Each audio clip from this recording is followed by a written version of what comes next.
ओम श्री गणेशाय नमः। नमस्कार, मैं आपका मित्र पंडित लोकेश कैतोड़ी आप सभी का हार्दिक स्वागत करता हूं अपने YouTube चैनल पर। पूर्व जन्म का रहस्य। पूर्व जन्म का रहस्य कौन नहीं जानना चाहता। हमारे मन में यह विचार अक्सर आता है कि क्या वजह रही होगी कि इतनी कोशिश करने के बावजूद, इतने मेहनत करने के बावजूद हमारे कार्यों का सही परिणाम हमारे सामने नहीं आ पाता। जिन रिश्तों को हम इतना महत्व देते हैं उन्हीं से हमें ठेस पहुंचती है। जिन्हें हम इतनी इम्पोर्टेंस देते हैं अपनी लाइफ में, वो हमें कुछ भी वैल्यू नहीं देते, हमें कुछ भी नहीं समझते। हम जिस कार्य में हाथ डालते हैं तो वहाँ पे हमें नुकसान ही झेलना पड़ता है। ऐसा हर किसी के साथ नहीं होता। सबकी ज़िंदगी अलग अलग होती है। किसी को किसी क्षेत्र में परेशानी होती है, किसी को किसी क्षेत्र में परेशानी होती है, किसी को शिक्षा में, किसी को विवाह में, किसी को संतान से जुड़ी हुई समस्या होती है, किसी को धन की, अथवा किसी को अपने घर में क्लेश की समस्या होती है। तो इसकी क्या वजह है, आज हम इस पे चर्चा करेंगे। हमारी जो कुंडली होती है उसमें अच्छे और बुरे सभी प्रकार के योग बने होते हैं, जो हमारे जन्म के समय ही निर्मित हो जाते हैं। जो अच्छे योग होते हैं वो हमें फ़ायदा पहुंचाते हैं। बिना प्रयास के तो कुछ भी नहीं होता, लेकिन कम प्रयासों से ही, थोड़ी सी मेहनत से ही आप बहुत कुछ प्राप्त कर लेते हैं। बिना मांगे आपको सब कुछ मिल जाता है। आप जहाँ कदम बढ़ाएं वहाँ आपको सफलता ही सफलता मिलती है।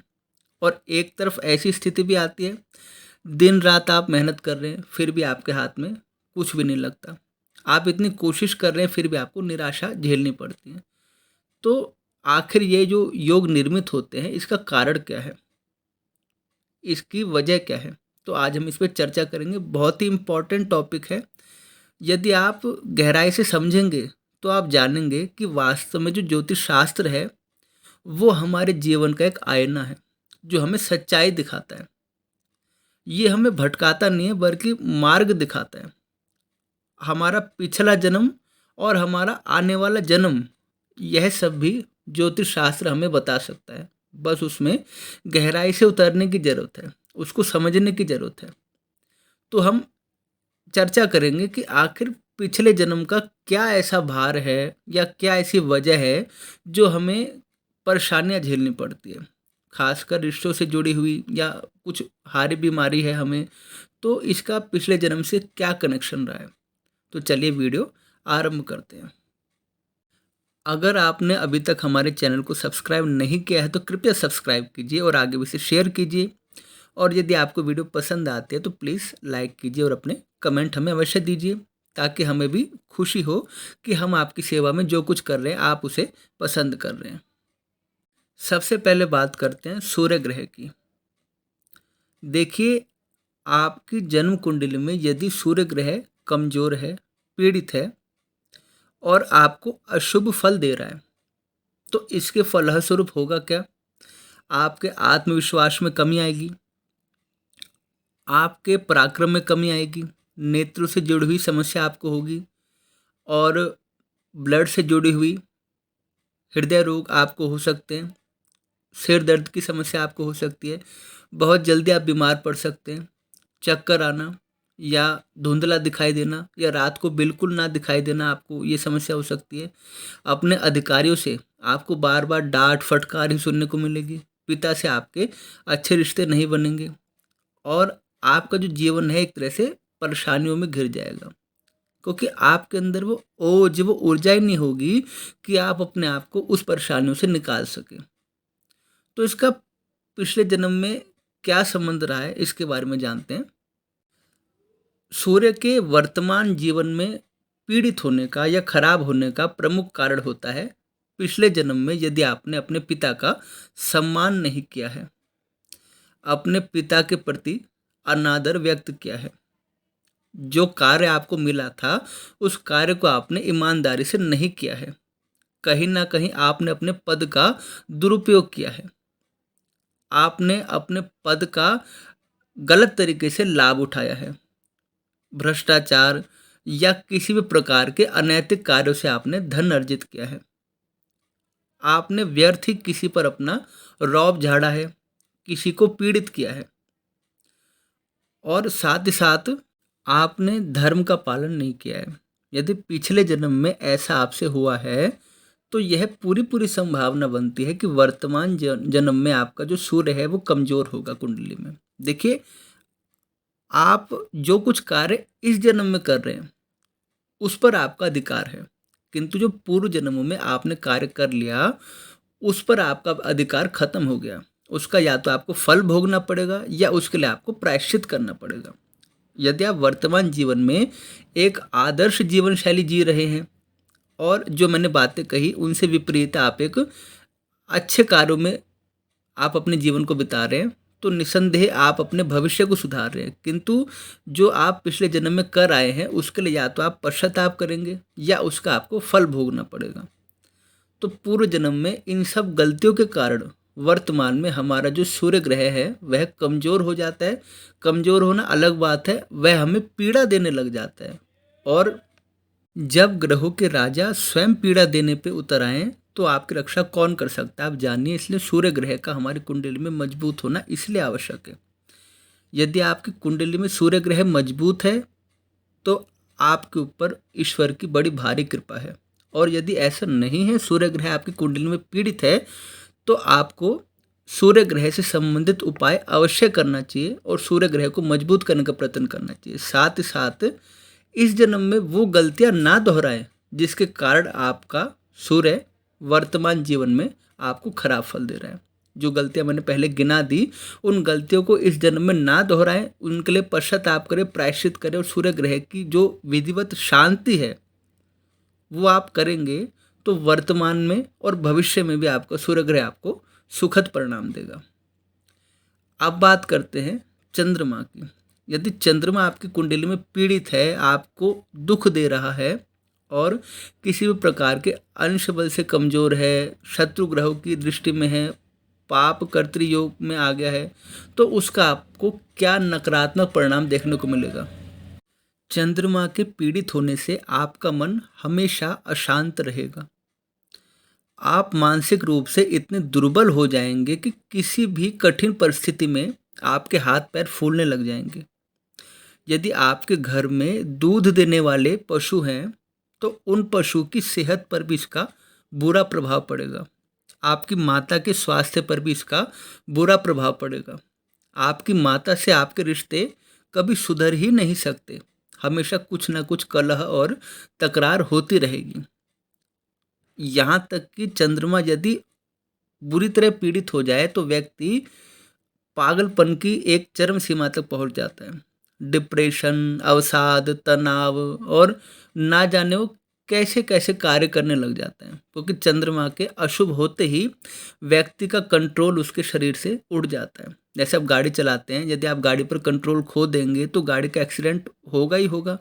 उसी तरह यदि चंद्रमा आपका कमज़ोर हो जाए, पीड़ित हो जाए, और यदि आपने उसका उपाय भी नहीं किया, उसके लिए प्रायश्चित भी नहीं किया, तो वो अशुभ चंद्रमा आपके जीवन को पूरी तरह से छिन्न भिन्न कर देगा।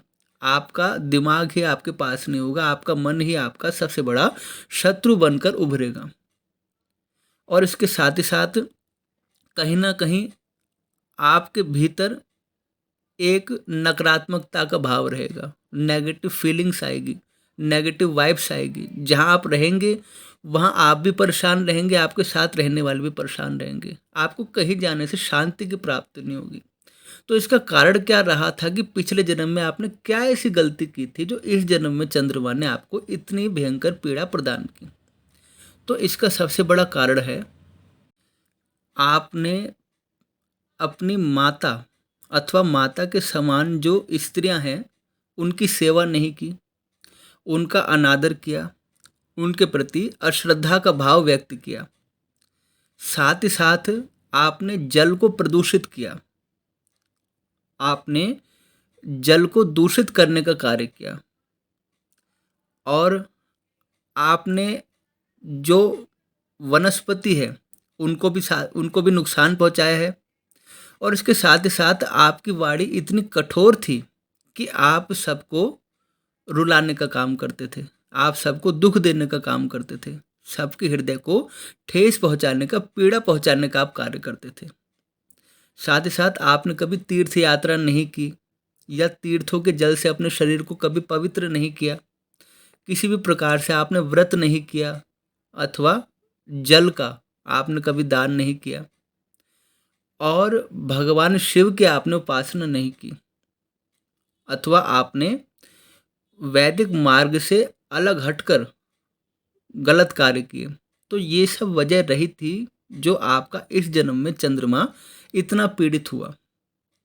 यदि आप इन गलतियों को इस जन्म में ना दोहराएं और चंद्रमा की शांति करें, विधिवत उपाय करें और प्रायश्चित करें, तो निसंदेह इसी जन्म में आपका चंद्रमा आपको शुभ फल देने लग जाएगा और आने वाले जन्म में भी आपका चंद्रमा आपको श्रेष्ठ फल ही प्रदान करेगा। अब बात करते हैं मंगल ग्रह की। यदि मंगल नाराज हो जाए तो बताने की जरूरत नहीं, वो क्या कर सकता है। चोट, दुर्घटना और भयंकर ऑपरेशन तक हो जाते हैं आदमी के, ब्लड प्रेशर की समस्या, साथ ही साथ हार्ट की समस्या भी होती है। उसका पूरा शरीर दुर्बल और कमज़ोर हो जाता है, उसमें क्रोध की अधिकता रहती है, हर जगह हिंसा, लड़ाई झगड़ा, इसी में उसका मन लगता है। उसके भाई बंधु ही उसे धोखा दे देते हैं, उसकी किसी से बनती नहीं है, समाज में उसको पद नहीं मिलता, उसको सम्मान नहीं मिलता और मंगल के अशुभ होने का सबसे बड़ा प्रभाव उसके जीवन पे तब पड़ता है जब उसके विवाह का समय आता है। उसके विवाह पर और उसकी संतान पर मंगल दोष का सबसे बुरा प्रभाव पड़ता है। गृहस्थी बिल्कुल तबाह हो जाती है और संतान का सुख भी वो आदमी नहीं देख सकता। आखिर क्यों मंगल इतना कुपित हो जाता है, क्यों मंगल इतना पीड़ा देने लग जाता है, आखिर ऐसी क्या गलती की हमने पिछले जन्म में। तो इसका कारण यह है कि यदि पिछले जन्म में आपने अपने भाइयों का हक मारा है, यानी उनका जो धन था वो आपने उन्हें ना देकर खुद छीन लिया है, आपने व्यर्थ ही लोगों से वैर बढ़ाया है, आपने अपने बल का, अपने पराक्रम का दुरुपयोग किया है, आपने लोगों को शारीरिक रूप से कष्ट प्रदान किया है, उनको शारीरिक रूप से आपने पीड़ा पहुंचाई है, चोट पहुंचाई है, व्यर्थ ही आपने पशुओं को पीड़ा पहुंचाई है। आपने कभी भी अग्निहोत्र नहीं किया अर्थात हवन नहीं किया है, कभी देवताओं की उपासना नहीं की है और देवों की तीर्थ यात्रा नहीं किया आपने किसी भी प्रकार से। तो ये सब कारण है कि आपका मंगल इस जन्म में आपको अशुभ फल प्रदान कर रहा है। तो यदि आप इन गलतियों को नहीं दोहराते हैं और मंगल की विधिवत शांति करके इसका प्रायश्चित करते हैं, तो ना सिर्फ मंगल आपकी पीड़ाओं का शमन करेगा बल्कि आपको वो मान सम्मान प्रदान करेगा जिसके आप वास्तविक रूप से हकदार हैं। अब बात करते हैं बुध ग्रह की। यदि आपकी कुंडली में बुध ग्रह अशुभ है और किसी भी प्रकार से उसकी शांति नहीं हुई है, तो बुध ग्रह आपको बड़ी भारी समस्या प्रदान कर सकता है। दांत आपके खराब हो जाएंगे, स्किन आपकी बिल्कुल खराब हो जाएगी, बाल आपके झड़ने शुरू हो जाएंगे, साथ ही साथ आपकी वाणी ऐसी होगी या तो स्पष्ट रूप से बोल नहीं पाएंगे या फिर बोलते बोलते आप हकलाने लग जाएंगे, अथवा आप शुद्ध भी बोलेंगे तो आप बोलना कुछ चाहते हैं और बोल कुछ देंगे। इसके साथ ही साथ आप कोई मित्र नहीं होंगे या मित्र होंगे तो ऐसे मित्र होंगे जो आपके संकट के समय तो आपको याद नहीं करेंगे लेकिन अपने संकट के समय आपसे ज़रूर फ़ायदा लेंगे। समाज में आपका जो रुतबा है वो कम हो जाएगा, आपकी बहनों से आपकी नहीं बनेगी और आपकी जो वाणी है वो कड़वी होती चली जाएगी। आपकी नाक में कोई ना कोई समस्या होगी, नसों से जुड़ी हुई समस्या भी आपको हो सकती है। बुध अगर परेशान करने पे आ जाए तो आदमी को बिल्कुल भ्रष्ट कर देता है। तो इसका क्या कारण रहा है कि इतना सौम्य ग्रह बुध हमें परेशानी में डाल रहा है, इसके बारे में जानते हैं। यदि पूर्व जन्म में आपने जीवन भर अपशब्दों का प्रयोग किया है, अमर्यादित भाषा का वाणी का प्रयोग किया है, आपने पक्षियों को पीड़ा पहुंचाई है, उन्हें कष्ट पहुंचाया है, आपने हरे भरे पेड़ों को बिना कारण काटने का कार्य किया है, साथ ही साथ आपने अपने मित्रों को धोखा दिया है, विश्वासघात किया है, आपने अपनी बहनों का या अपनी बेटियों का सम्मान नहीं किया है। साथ ही साथ आपने उस जन्म में कभी किसी भूखे को भोजन नहीं कराया या द्वार पर आए हुए अतिथि का तिरस्कार किया है। किसी ने बड़ी उम्मीद से, आशा से आपसे कुछ मांगा और आपने हमेशा इनकार किया है। तो ये सब वजह रहती हैं कि इस जन्म में बुध आपको गलत फल देने लग जाते हैं, आपको कष्ट पहुंचाने लग जाते हैं और आपकी पीड़ा बढ़ाने का कार्य करते हैं। इस जन्म में यदि आप इन गलतियों को नहीं दोहराते हैं और साथ ही साथ बुध ग्रह की विधिवत शांति करते हैं और इसका प्रायश्चित करते हैं, तो इससे आपको धन की और मान सम्मान की प्राप्ति होती है। साथ ही साथ आपकी जो संतान है वो आपसे भी बढ़कर श्रेष्ठ साबित होती है, हर कदम में आपसे बढ़कर ही साबित होती है। अब बात करते हैं देवगुरु बृहस्पति जी की। बृहस्पति देवताओं के गुरु हैं। देवलोक हो अथवा पृथ्वी हो, उनका बड़ा मान सम्मान है। बृहस्पति यदि आपकी कुंडली में अशुभ फल आपको प्रदान कर रहा है, आपके ऊपर कुपित है, पीड़ित है, तो उसका क्या परिणाम आपको देखने को मिलेगा? सिंपल भाषा में कहूँ तो कुछ भी शुभ कार्य आपके घर में नहीं होंगे। पहले विद्या प्राप्ति में आपकी बाधा आएगी, फिर विवाह में आपकी बाधा आएगी, फिर संतान प्राप्ति में आपकी बाधा आएगी, घर जोड़ने में आपकी बाधा आएगी, आपके घर में कोई भी शुभ कार्य नहीं हो सकेगा और जीवन भर आप पैसा भले पा सकेंगे लेकिन लोगों की नज़र में इज्जत नहीं पा सकेंगे।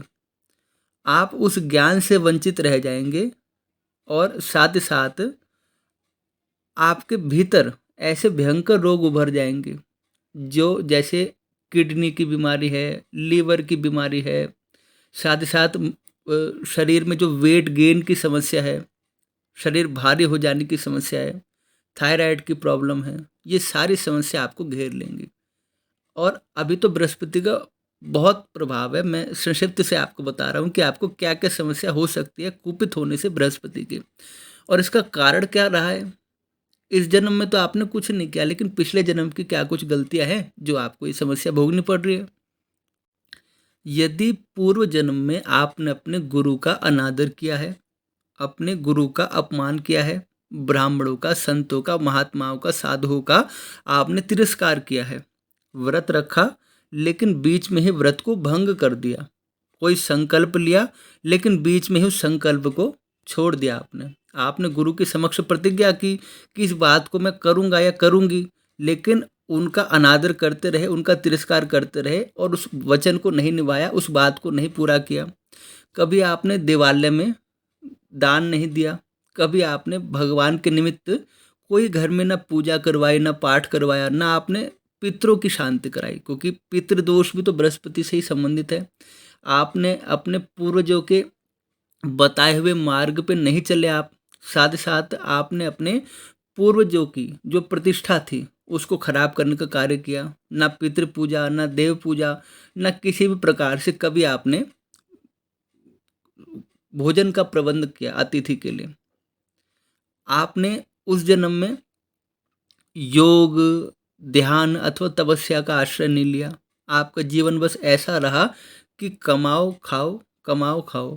उसमें नैतिकता, आध्यात्मिकता या एक शुचिता, स्वच्छता, इसका अभाव रहा। बिना नहाए आपने खाना खाया, बिना पूजा करे आपने सब कार्य किया।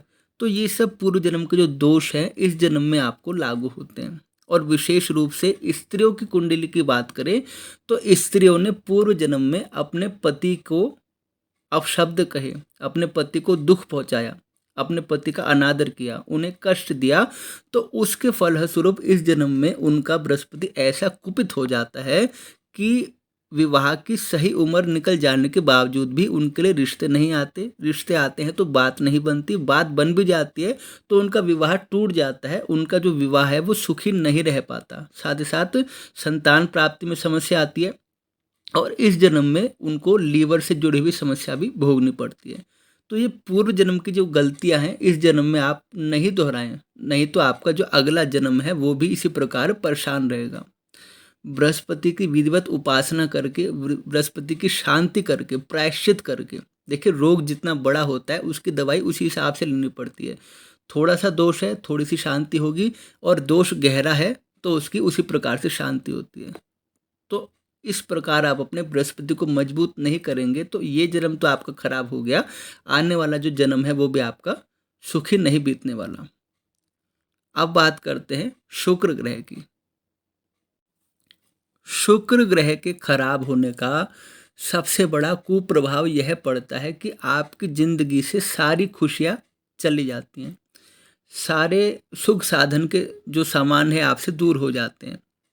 जैसे एक बात कहते हैं ना, सकल पदार्थ है जग माही, भाग्यहीन नर पावत नाही। वही आपके साथ हो जाता है कि दुनिया में सब चीज़ें मौजूद है लेकिन आपकी किस्मत में वो नहीं है। और शुक्र ग्रह के खराब होने से ना आपको दाम्पत्य जीवन में सुख मिलता है, ना आपको प्रेम की प्राप्ति होती है, ना आपके अंदर आकर्षण आ पाता है, ना समाज में आपको वो मान सम्मान मिल पाता है। वैवाहिक जीवन में आपको परेशानियों का सामना करना पड़ता है, शुगर की समस्या हो जाती है, हाथ पैर सूजन की समस्या आपको हो जाती है, आपके जो अंगूठे हैं वो खराब हो जाते हैं, साथ ही साथ शरीर का कोई हिस्सा बेकाम भी होने लग जाता है, और असाध्य रोग आपको घेर लेते हैं। ऐसी ऐसी समस्या जो आप किसी को बता नहीं सकते, ऐसी समस्या आपको घेर लेती है। स्त्रियों की कुंडली में भी विशेष रूप से ये पीड़ादायक योग है, और पुरुषों की कुंडली में विशेष रूप से पीड़ादायक योग है, क्योंकि इसके फलस्वरूप आपको संतान प्राप्त नहीं हो पाती। आपको हमेशा जीवन में दुखों का ही सामना करना पड़ता है। संक्षिप्त में आप ऐसा समझ लीजिए। तो इसका क्या कारण रहता है कि शुक्र ग्रह आपसे नाराज हो गया? पूर्व जन्म में इसका जो प्रमुख कारण रहा है वो कारण यह है कि यदि आप पुरुष हैं, तो मैं पुरुषों की बात कर रहा हूँ, आपने अपनी स्त्री का अनादर किया है, अपनी स्त्री का अपमान किया है, उनके प्रति अनादर आपने व्यक्त किया है। साथ ही साथ जो आपके अपने हैं उनको आपने कभी महत्व नहीं दिया, अपनों का हमेशा आपने तिरस्कार करने का कार्य किया। इसके साथ ही साथ आपने अपने धन को गलत मार्ग पे खर्च किया है। जो धन होता है उसमें से कुछ हिस्सा दान पुण्य के लिए निकाला जाता है, परमार्थ के कार्य के लिए निकाला जाता है, उससे किसी जरूरतमंद की सहायता की जाती है, वो आपने नहीं किया। और अनैतिक कार्यों से दूसरों का धन भी आपने छीन लिया। आपने उस जन्म में ना करने योग्य कार्य किए, और ऐसे कार्य किए जो धर्म की दृष्टि से शास्त्र सम्मत नहीं है। आपका जीवन केवल भोग प्रधान रहा, आपने भोग को ही महत्व दिया, ना धर्म को महत्व दिया, ना योग को महत्व दिया, ना किसी भी प्रकार से आपने सामाजिक मूल्यों को, नैतिक मूल्यों को आपने महत्व दिया। और यदि स्त्री की कुंडली की बात करूं तो उनकी कुंडली में ये बात बनती है कि आपने भी अपने जीवन साथी के प्रति तिरस्कार का भाव व्यक्त किया और अपने जीवन साथी को कष्ट पहुंचाने का ही कार्य किया। साथ ही साथ उस जन्म में यदि हमने किसी अपने का दिल दुखाया है, जिसने हमसे प्रेम किया, हमने उसको बारंबार कष्ट पहुंचाया है, तो इस जन्म में शुक्र ग्रह आपके वैवाहिक जीवन में, दाम्पत्य जीवन में जहर घोलने का कार्य करता है। वैसे शुक्र ग्रह मिठास घोलने का कार्य करते हैं। यदि आपने पूर्व जन्म में ऐसी गलती की है तो आपके जीवन में एक कड़वाहट घोलने का कार्य करते हैं। तो यदि इस जन्म में भी आप उन गलतियों को दोहराते हैं तो आपका अगला जीवन भी इसी प्रकार बिना सुखों के बीत जाएगा। हाँ, यदि आप प्रायश्चित करते हैं, उपासना करते हैं, शांति करते हैं, साथ ही साथ इन गलतियों को नहीं दोहराते और एक संयमित जीवन जीते हैं, तो आपका जो आने वाला जीवन है और साथ ही साथ जो वर्तमान जीवन में, वह भी आपका सुखी हो जाएगा। अब बात करते हैं शनि ग्रह की। शनि देव की महिमा और उनका जो प्रभाव है वो आपको बताने की आवश्यकता नहीं है। हर मनुष्य के जीवन में 7.5 ढैया तो आती है, किंतु हम बात कर रहे हैं कुंडली में शनि ग्रह आपका अशुभ फल दे रहा है। तो शनि ग्रह यदि अशुभ फल देता है तो बड़े बड़े राजाओं को भी दर दर की ठोकरें खाने पर मजबूर कर देता है। हड्डियों की ऐसी भयंकर समस्या होती है, वायु रोग से आपको पीड़ित होना पड़ता है, गठिया रोग से आपको पीड़ित होना पड़ता है। यह भी पागलपन की अवस्था तक आपको पहुंचा देता है। मान हानि, यश की हानि, और समाज में आपका जो स्तर रहेगा वह सबसे निचला रहेगा। आपके पास ना धन होगा, ना सम्मान होगा, ना सुख होगा, ना विद्या होगी, और शनि यदि आपको बर्बाद करने पे उतर आए तो आप कह नहीं सकते कि वो क्या-क्या कर सकता है। तो शनि ग्रह क्यों नाराज़ हुए आपसे? इसका सबसे बड़ा कारण है पूर्व जन्म में आपने जो आपके अधीनस्थ थे, यानी आपके जूनियर थे, उनका आपने अपमान किया। मज़दूर को उसकी जो मेहनताना है वो समय पर नहीं दिया। किसी का शोषण किया आपने। आपने लोगों को पीड़ा देने का कार्य किया। जो शारीरिक रूप से अक्षम हैं, ऐसे मनुष्यों का आपने तिरस्कार किया, उनकी हँसी उड़ाई। आपने लोगों का धन लूटने का कार्य किया। आपने अपने नौकरों के साथ, सेवकों के साथ बहुत बुरा बर्ताव किया। आपने जीव जंतुओं के साथ बहुत बुरा बर्ताव किया। आपके हाथ में अथॉरिटी थी, पावर थी, आपने उस पावर का गलत फ़ायदा उठाया। आपने सही निर्णय के बजाय हमेशा गलत निर्णय लिए, और उस गलत निर्णय को सही करने के लिए आपने बार-बार जोर दिया। आप झूठ बोलते रहे, आप अधर्म के मार्ग पर पैर रखते रहे। साथ ही साथ आपका खान-पान भी शुद्ध नहीं था। आपने उस जन्म में कभी भी अपने आप को संयमित नहीं किया, यानी आपने मोक्ष प्राप्ति के लिए अभ्यास नहीं किया, आपने भगवान की भक्ति नहीं की। आपका जो जीवन था वो बिल्कुल भौतिकवादी था, संसार में ही रमा हुआ था, और आपके अंदर अहंकार कूट-कूट के भरा था, और उसी अहंकार के कारण आपने हर किसी को दुःख देने का कार्य किया। तो अगर ये सब बातें पूर्व जन्म में रही हैं, ऐसी गलतियाँ रही हैं, तो वर्तमान जीवन में शनिदेव आपको उन गलतियों का प्रायश्चित करवाते हैं। या तो आप स्वयं से प्रायश्चित करें, अन्यथा शनिदेव आपको जब भोग करवाने पे उतर आएँगे तो ये सारी समस्या आपके सामने आ जाएगी। इसलिए वर्तमान जीवन में क्षमा मांग के, उन गलतियों के लिए प्रायश्चित करके, शनि ग्रह की शांति करके, उपाय करके, साथ ही साथ उन गलतियों को ना दोहरा के आप शनिदेव भगवान की कृपा प्राप्त कर सकते हैं। शनिदेव भगवान कृपा करें तो जिसके पास कुछ भी नहीं है वो सब कुछ प्राप्त कर लेता है। वो राजा को रंक और रंक को राजा बना देते हैं। तो उनकी महिमा के बारे में इससे बड़ी बात कुछ नहीं हो सकती। अब बात करते हैं राहु ग्रह की। राहु ग्रह सामान्यतः शुभ फल नहीं प्रदान करता, लेकिन इसका ये मतलब भी नहीं है कि राहु हमेशा दुखी प्रदान करता है।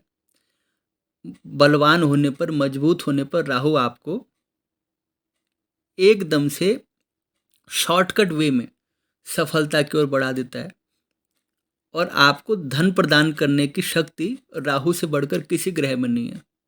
आपकी सारी भौतिक इच्छाओं की पूर्ति करने की शक्ति राहु से बढ़कर किसी ग्रह में नहीं है। किंतु वही राहु अशुभ हो जाए तो आपका जीवन कितना निंदनीय हो जाता है उसकी आप कल्पना भी नहीं कर सकते। व्यर्थ में शत्रुता, व्यर्थ में विवाद, धन हानि, मान हानि, मुकदमे, लड़ाई झगड़े, और आप कहेंगे कि जिस पर मैं विश्वास करता हूँ वो मुझे धोखा दे जाता है, जिसका मैं भला करता हूँ वो मुझे उसके बदले में ये इनाम देता है कि वो मेरे को उसके बदले में अपयश की प्राप्त कराता है। आपने किसी के लिए भला किया, आपको वहाँ से बुराई ही मिलेगी। आपके मित्र हो, आपके परिवार के लोग हो, आपके संबंधी हो, आपकी फीलिंग्स को कोई नहीं समझेगा। हर कोई आपको यूज़ करेगा, और आपकी जो ज़रूरत का समय आएगा तब आपके साथ कोई खड़ा नहीं होगा। आप अपने आप को अकेला पाएँगे। जब बुरी तरह राहु आपको पीड़ित करता है ना, तो आदमी इतनी बुरी स्थिति में पहुँच जाता है कि वो ये सोचता है कि मैं अपने शरीर का त्याग कर दूँ, अपने प्राणों का त्याग कर दूँ, इतनी बुरी अवस्था उसकी हो जाती है। तो ऐसा क्यों हमारे साथ होता है? इसका प्रमुख कारण ये है कि आपने पिछले जन्म में अभक्ष्य भक्षण किया है, यानी जो खाना नहीं खाना है, शास्त्र में बताया गया है, वही आप खाते रहे। अभक्ष्य पान किया है, जो नहीं पीना था वही आप पीते रहे। नशे का आपने सेवन किया। आपने व्यर्थी लोगों से शत्रुता मोल ली। बिना किसी कारण के आप लोगों से लड़ाई झगड़ा करते रहे। आपने किसी भी व्यक्ति की गरिमा को, उसके मान सम्मान को ठेस पहुंचाई। आपने इसके साथ ही साथ अपने परिवार के लोगों का फायदा उठाया, और बदले में उनको आपने कुछ नहीं दिया। आप सिर्फ अपना पेट भरने में लगे रहे, अपनी ज़रूरतें पूरी करने में लगे रहे, जो आपके ऊपर निर्भर है, आश्रित है, उनका आपने कभी कोई ध्यान नहीं रखा, कभी कोई ख्याल नहीं रखा। अपने दोस्तों के साथ भी, अपने मित्रों के साथ भी आपने धोखा किया, विश्वासघात किया और उनसे फ़ायदा ही उठाया। और साथ ही साथ यदि आप तांत्रिक क्रिया में या तमोगुणी विद्या में या ऐसी पूजा पद्धति जिसमें भगवान का या देवताओं का स्मरण नहीं होता, भूत पिशाच आदि का स्मरण होता है, या एक तरह से आप काला जादू या एक नकारात्मक शक्तियों की पूजा या जादू टोना कह सकते हैं, ऐसे कार्य करते थे पिछले जन्म में, तो राहु आपको इस जन्म में कुफल प्रदान करेंगे, बुरा फल प्रदान करेंगे। तो इससे बचने के लिए प्रायश्चित करें, राहु की शांति करें, और जितना गहरा जड़ है जमीन में उसकी धसी हुई, उसको समझे, उसके हिसाब से उतने समय तक शांति करते रहें, लगातार करते रहें, क्योंकि एक बार से कभी भी ग्रह की शांति नहीं होती।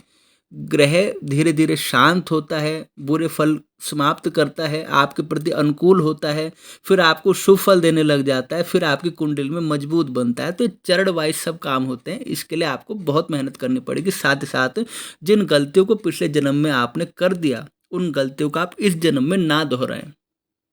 और अब बात करते हैं केतु ग्रह की। केतु ग्रह यदि बुरा फल दे हमारी कुंडली में, तो हमें कितनी समस्या हो जाती है। देखिए, केतु ग्रह के बुरा फल देने से पहली बात तो आपकी संतान ही नहीं होती, फिर होती है तो पनप नहीं पाती, आपकी संतान लायक नहीं निकलती, और आपको अपने संतान के साथ मतभेद होता है। आपको जो पशु पक्षी हैं घर में पाले हुए, उनको भी बुरा फल इसका भोगना पड़ता है। आपको नसों की समस्या, हड्डियों की समस्या, वायु रोग की समस्या हो जाती है। साथ ही साथ कमर के निचला हिस्सा जो है आपका बेकाम हो जाता है। शरीर में ऐसी स्थिति आ जाती है कि आपका शरीर स्वस्थ होते हुए भी आप किसी कार्य को करने के लायक नहीं बचते। और इसके साथ ही साथ अवसाद की समस्या, या जो आपकी जो रीढ़ की हड्डी है उसमें समस्या आ जाती है। जो आपकी एक तंत्रिकाएं हैं शरीर में, उसमें समस्या आनी शुरू हो जाती है। और केतु के खराब होने से प्रत्येक कार्य में आपके विघ्न पड़ते हैं, प्रत्येक कार्य में आपकी बाधा पड़ती है, आपका कोई कार्य कभी सफल नहीं हो सकता। तो यदि ऐसा है तो पिछले जन्म में आपने क्या किया था? आपने अपनी संतान के प्रति अपने कर्तव्यों की उपेक्षा की थी, अपनी संतान को आपने पीड़ा दी थी। संतान को पीड़ा देने का मतलब है जो संतान के प्रति आपका कर्तव्य रहा था उसको आपने पूरा नहीं किया। अपनी संतान के प्रति आपने अपने जो कार्य थे उसको पूरा नहीं किया। आपने पशुओं की हिंसा की, आपने व्यर्थ ही लोगों को कष्ट दिया। और कैसा कष्ट दिया? उनको ठगने का, उनको छलने का आपने कार्य किया। आपने लोगों की निंदा की, उनकी चुगली की, उनके कार्यों में बाधा डाली, दो लोगों में फूट डलवाई, पति पत्नी में, दो मित्रों में या परिवार के लोगों में आपने फूट डलवाई। लोगों को लड़ा के भिड़ा के अपना कार्य किया और अपना आपने फ़ायदा उठाया। लोगों को आपने पाखंड में रखा, माया का जाल फैलाया, उनको भ्रम में रखा। तो ऐसे कई सारे कारण हैं जिसके कारण इस जन्म में केतु आपको बुरा फल प्रदान करता है। इसके लिए भी आप प्रायश्चित करें, केतु की शांति करें, केतु ग्रह का उपाय करें, इन गलतियों को ना दोहराएं। इससे आपके केतु ग्रह की शांति हो सकती है।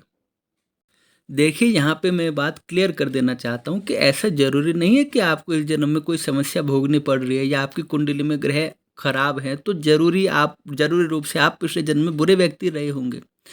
ग्रह देखिए खराब यदि आपकी कुंडली में फल दे रहे हैं तो कभी ना कभी तो आपने कुछ ना कुछ तो गलत किया ही होगा ना, क्योंकि आप अच्छा करेंगे तो अच्छा फल मिलेगा, बुरा करेंगे तो बुरा फल मिलेगा। ऐसा आज तक कभी देखने सुनने में नहीं आया कि अच्छा करके बुरा हो गया और बुरा करके अच्छा हो गया। पिछले जन्म का मतलब है इससे पिछला जन्म या इससे पिछले कई जन्म। गीता में आपने सुना है कि एक मनुष्य के हजारों जन्म होते हैं।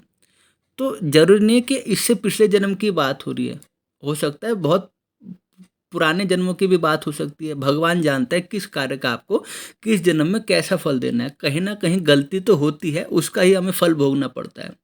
आप सड़क पे जा रहे हैं, कोई ट्रैफिक रूल आप ब्रेक करेंगे तभी आपको उसका फाइन भरना पड़ेगा। ऐसा कभी नहीं होगा कि आपने तो बिल्कुल ट्रैफिक रूल्स का पालन किया और आपको उसका फाइन भरना पड़ा। और भगवान के केस में ऐसा बिल्कुल नहीं होता, वहाँ गलती की ही सज़ा होती है, अच्छे कार्यों के बदले सज़ा नहीं मिलती। तो आप मन में ये विचार ना लाइए कि मैंने आपको ये कहा कि आप पिछले जन्म में एक बुरे व्यक्ति रहे थे इसलिए आपके साथ ये बुरा हुआ। इसके लिए मैं क्षमा मांगता हूँ। मेरे कहने का मतलब ये है कि पिछले जन्म में कोई ना कोई ऐसी गलती आपसे हो सकती है जिसके फलस्वरूप इस जन्म में उन ग्रहों के जो तत्व है उसमें कमी आई, उन ग्रहों के प्रभाव में कमी आई, उन ग्रहों की शक्तियों में कमी आई और उन ग्रहों ने आपको उल्टा परिणाम दिया। क्योंकि हमारे जो रिश्ते होते हैं उनके प्रति हमारा एक दायित्व होता है। हमारे जो शास्त्र हैं उसमें देव ऋण है, पितृ ऋण है, भूत ऋण है, मनुष्य ऋण है और ऋषि ऋण है। तो ये पांचों ऋणों को यदि हम चुकाए बिना मृत्यु को प्राप्त हो जाते हैं तो अगले जन्म में भी हमें इन ऋणों को भोगना पड़ता है। तो इसी प्रकार यदि आपने अपने कर्तव्य की उपेक्षा की, अपने कार्य में गलतियाँ की, जानते हुए ना जानते हुए, तो उसका परिणाम आपको कभी ना कभी भोगना पड़ेगा। हो सकता है वर्तमान जीवन में, हो सकता है आने वाले जीवन में। मेरे कहने का मतलब बस इतना था, यदि आपको इस तरह की समस्या आ रही है तो आप इन गलतियों को ना दोहराएं और इन गलतियों से दूर रहें और उन ग्रहों की विधिवत शांति करें ताकि आपका जीवन सुख में रहे और आपका जो भविष्य है वो भी संवरे। तो ये टॉपिक आपको कैसा लगा? बहुत इंटरेस्टिंग टॉपिक है, साथ ही साथ बहुत ही सीख देने वाला टॉपिक है। आपको कैसा लगा कृपया कमेंट करके अवश्य बताएं। हमारी वीडियो को लाइक कीजिए, इसे शेयर कीजिए, साथ ही साथ चैनल को सब्सक्राइब कीजिए। प्लीज़ अपने दोस्तों में, अपने मित्रों में इसको शेयर कीजिए। आगे भी हम आपके लिए इसी प्रकार राशिफल और ज्योतिष संबंधित तथ्य लाते रहेंगे। आपकी सेवा में हम समर्पित रहेंगे। मिलते हैं ज्योतिष की अगली वीडियो में, तब तक के लिए आप सभी को जय श्री राम।